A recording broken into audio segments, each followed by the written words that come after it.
Alright, what's going on, everybody? It's DAYYY Media coming at you with another video, and you know what time it is. It's time to bring all that boxing. Today, let's talk about Gervonta Davis versus Teofimo Lopez. Obviously, Teofimo Lopez coming off that stunning win over Pedro Campa. A lot of you guys are going to say that win wasn't stunning, but he stopped the guy. He stopped the guy in the 7th round. I kind of knew that a lot of people, Teofimo has a lot of haters.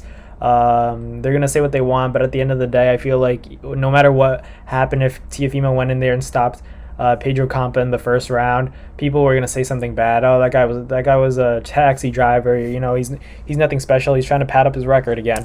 Why would Teofimo? He's never the fighter to take the easy way out. When no one fought Lomachenko, he was willing to take that fight, and he did what he had to do. They were making Lomachenko up to be that guy that was supposed to fight Devin Haney. Teofimo's talked about this multiple times, but he spoiled their plans. So you can't take anything away from Teofimo Lopez. He's done something very respectable, and he's been undisputed at 135, and he's been that guy who beat Lomachenko. It's not an easy task to do at all. But against a guy maybe like a Gervonta Davis, how would he fare against a really big power puncher, a guy that is one of the few guys in the 135 to 140 weight class ranges that probably has as much power, maybe even more power than Teofimo Lopez does. If Teofimo gets hit with something crazy, I think he could run into something. He moves awkwardly sometimes. Teofimo, he kind of runs in, not like a Rolly. I think he's a more responsible Rolly, if that makes sense. He's definitely a way better boxer. Teofimo's levels above Rolly. It's just a matter of not getting hit with a shot from Gervonta Davis. Gervonta Davis, his IQ is growing increasingly. He's being more active in his fights. He downloads information kind of like a Lomachenko, and then eventually figures him out. But if Teofimo Lopez can kind of pick pick Gervonta Davis apart and not let him get into a fight, like how Rolly he left no respect in there for Gervonta Davis. He acted like he could take his best shot, and obviously he couldn't. He had to learn the hard way. He should have gone in there knowing that I have to respect this guy. He definitely hits hard. We've seen what he's done to guys like Mario Barrios, what he's done to guys like Leo Santa Cruz. Even though he's of a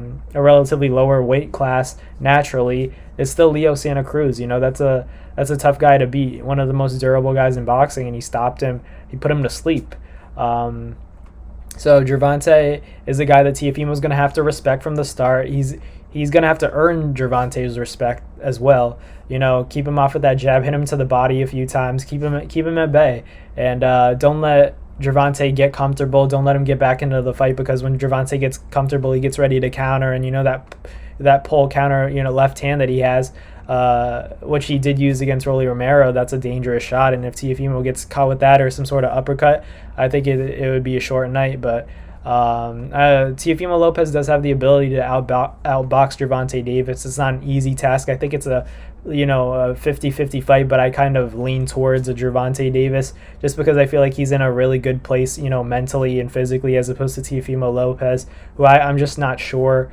He obviously looked better than the George Kambosos fight, but you never really know what happens to a guy's morale when they take their first loss. Obviously, we always talk about in boxing, there's a stigma when you lose your O, but there's also kind of a mental factor that goes into that. But a lot of people ignore it. They say the guy should keep fighting, move on, and they lose a lot of fans, so they lose a lot of respect and start gaining a lot of hate. So that's a mental barrier that Teofimo has that Gervonta Davis hasn't had to face, and who knows, maybe he'll never face it.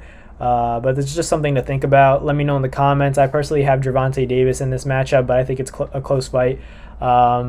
It's just a matter of Teofimo can stay out of the way. If he can stay out of the way, it could prove me wrong easily, but we'll see what happens. Let me know in the comments if you have Teofimo Lopez or Gervonta Tank Davis, in what fashion, decision or knockout.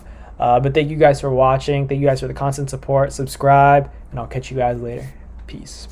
Well, that's going to do it for another DAYYY Media video, guys. Hope you guys enjoyed. Thank you guys for the constant love and support. Salute to you guys always. It's been your boy.